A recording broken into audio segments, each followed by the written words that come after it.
This story will cover from then to now and next, all about change, how to turn losers into winners.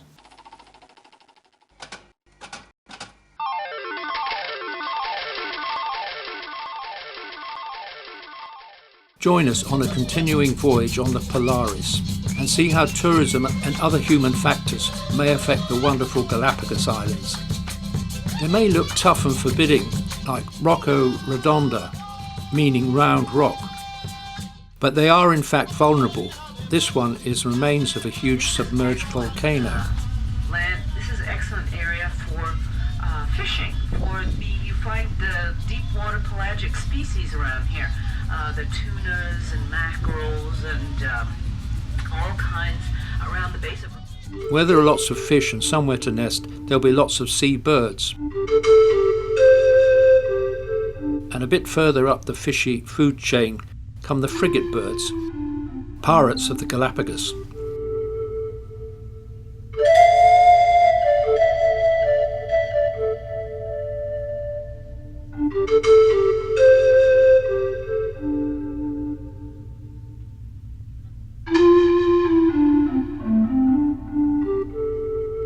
The target may be trying to bring home food for its chick, and the frigates intercept, meaning another fishing trip for the parent and a hungry chick on Rocco Redonda.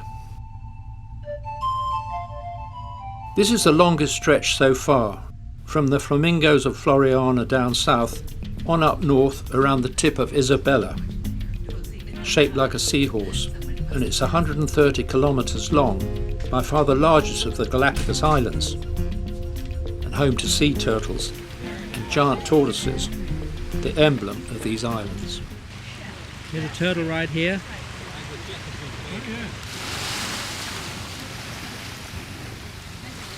You might expect one of those, but surely not these. Penguins, so much associated with the Antarctic snow and ice, and here on the equator, where the currents are cold and the fishing is easy.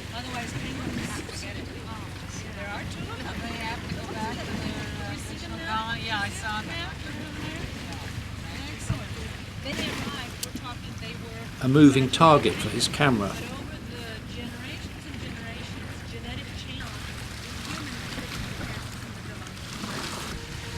This is a strange contrast, an apparently lifeless landscape, looking like some sort of industrial waste dump. It's visited briefly and safely, they hope, by cosseted humans. The nearest some of these, mostly American tourists, would get to this experience is the New York Underground subway. But which is safer? Here it's the ocean to contend with.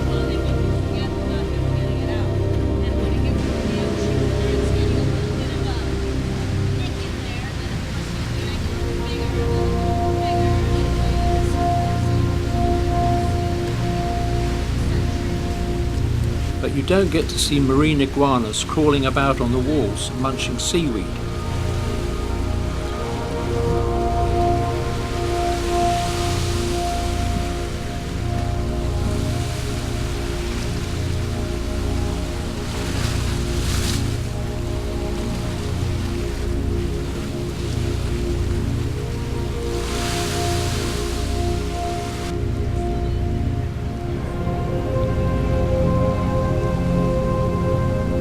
And this experience could cost thousands of dollars, pelicans included.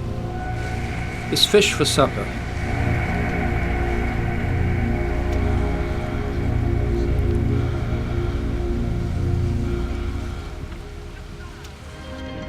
Or if you're a big frigate bird, someone else's.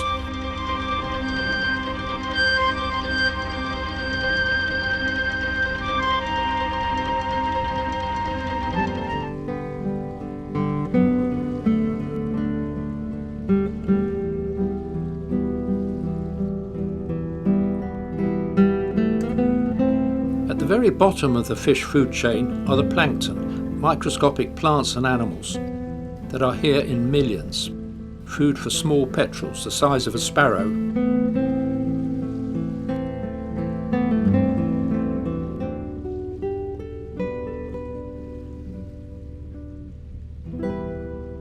And below, a cormorant hunts for other plankton feeders, fish.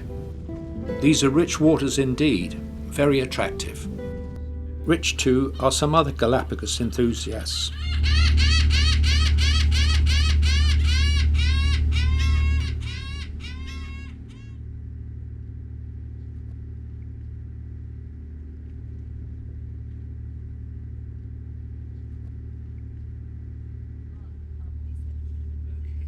What do these gulls want?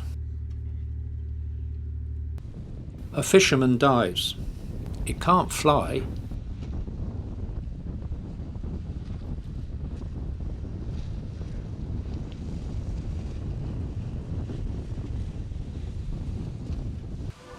These can very much so, as they gather in a feeding frenzy.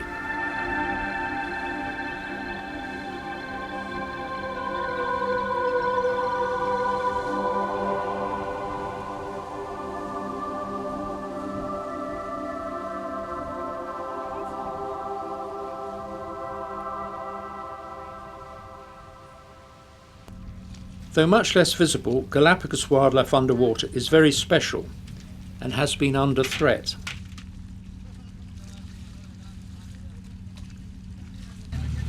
Not so much from the wingless cormorants, but something much more serious.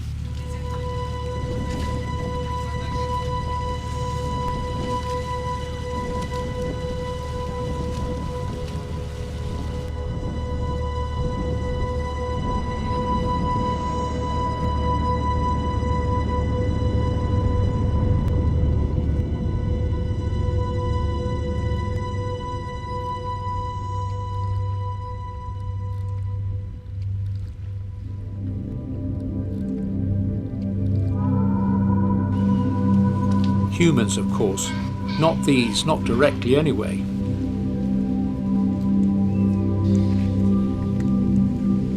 In fact, there's still the big question of how good or bad tourism is for these fragile islands.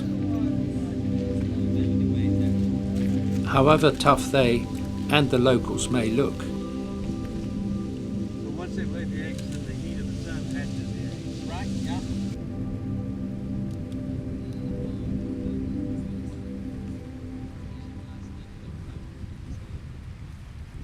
The return of our cormorant from a fishing trip. He hasn't flown in. He can't. He's a flightless cormorant. Wings not needed, and so selected out by evolution. Propelled by feet underwater, chasing fish, and in the past not having to fly off from predators. But that could change if rats, cats or dogs get here, always a risk in Galapagos. The authorities try hard to reduce the risk of introductions, intended or otherwise. Ships and planes are bringing more and more alien species. Just a few seeds of a plant, or an ant or two, can cause devastation and wreck a whole island ecosystem. Well, they have to say something for the next one, for the second one. Whoops. Like to go out. Oh, wow. Oh, he's happy now. The second one.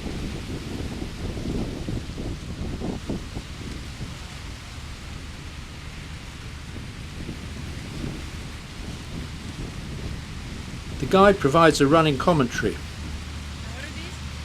Those are the flyless cormorants, huh?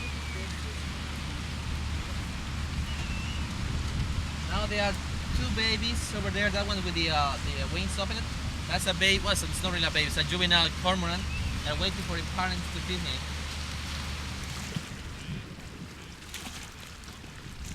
It's using its preen gland by its tail and then spreads the waterproofing oil all over.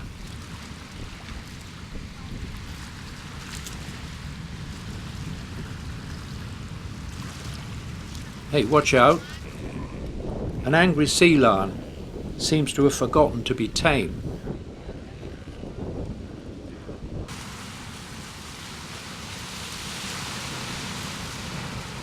The current may be cold, but the sun can be dangerously hot. Try a hat or some panting. And cormorants can cool off in the sea. So may the tourists later sharks permitting. So do the penguins.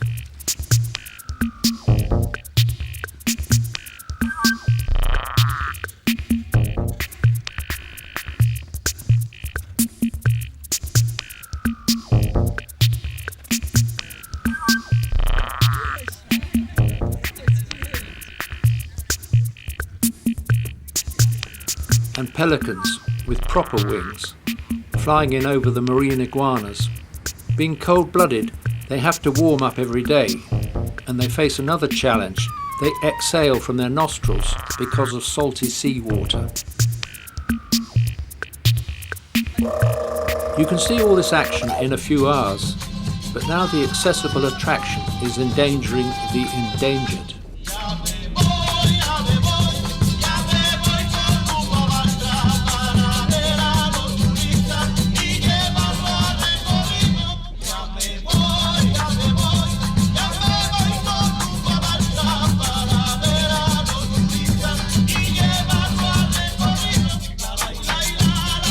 Smaller, exclusive but expensive ships and yachts do the rounds, but there's a gathering pressure to increase the size and frequency. That may well earn more money, but what is the real cost to this very special place? So, is the sun setting, sadly, on the future of the wonderful, unique Galapagos Islands, where Charles Darwin was inspired to write his journal in 1895? It led to a world-changing attitude, by some, to all life on Earth. He found plants and animals had evolved independently on different islands in different ways, his theory of natural selection. 13, how lucky, species of Darwin's finches still survive, linked to plants which must now compete with alien species from elsewhere.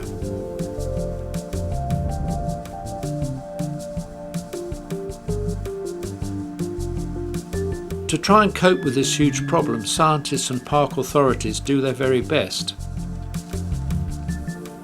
Rearing baby giant tortoises are steps in the right direction, but the famous case of Lonesome George, who became extinct, is a reminder of the vulnerability of a subspecies from one island.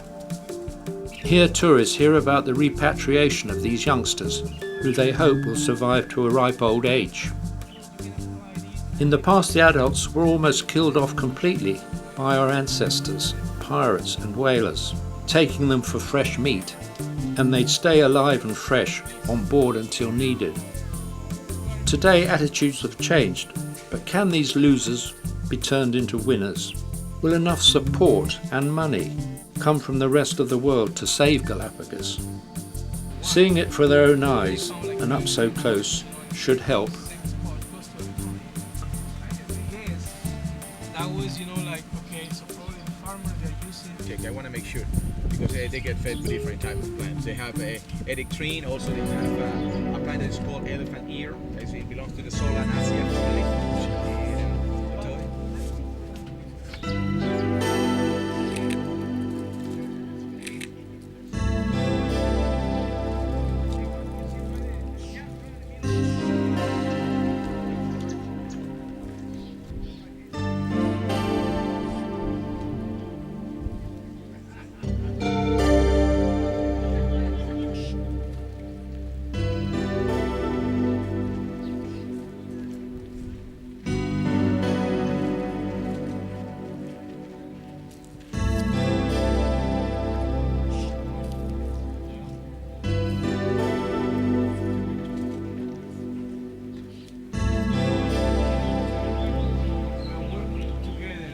Who would have thought that the secrets of this little bird's beak would change our attitude to how we came to be?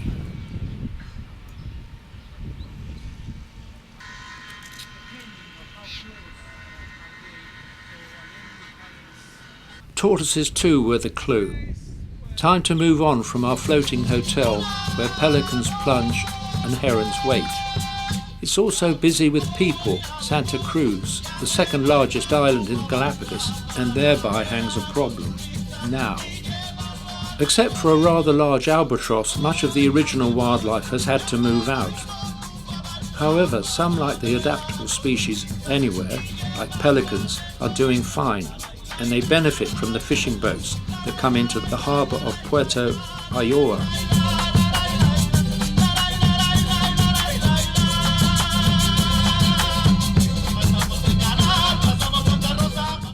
Waved albatrosses, the only albatross to live in the tropics, regularly get caught up in fishing nets and drown.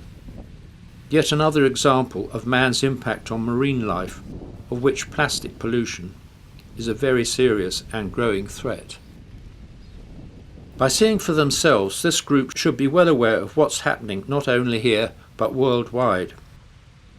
Perhaps even a wealthy individual will feel the need to help. It can really be possible not to lose but to win, whether it's a shorebird, an iguana. But sorry, not a crab. It's too late.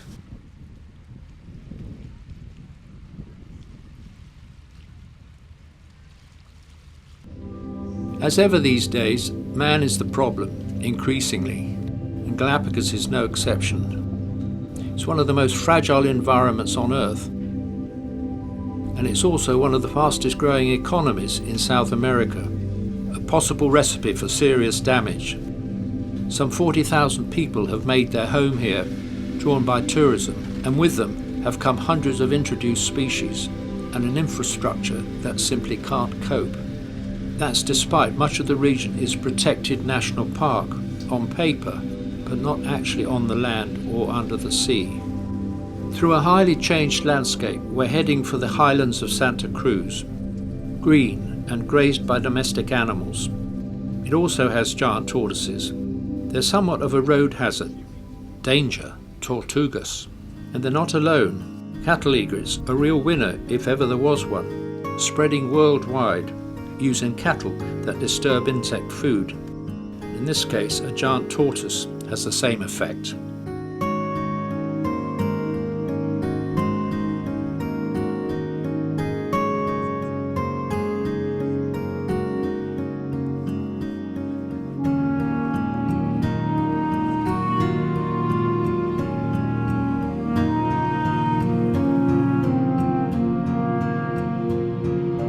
And a vermilion flycatcher, studied since the early 1970s by a British biologist.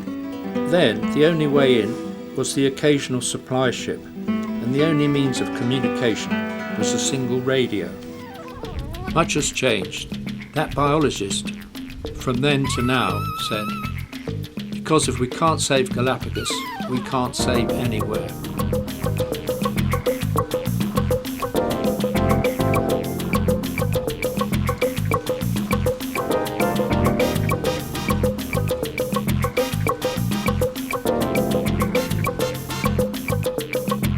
Perhaps in the end, the only blue-footed boobies will be seen on a t-shirt from the unaware past.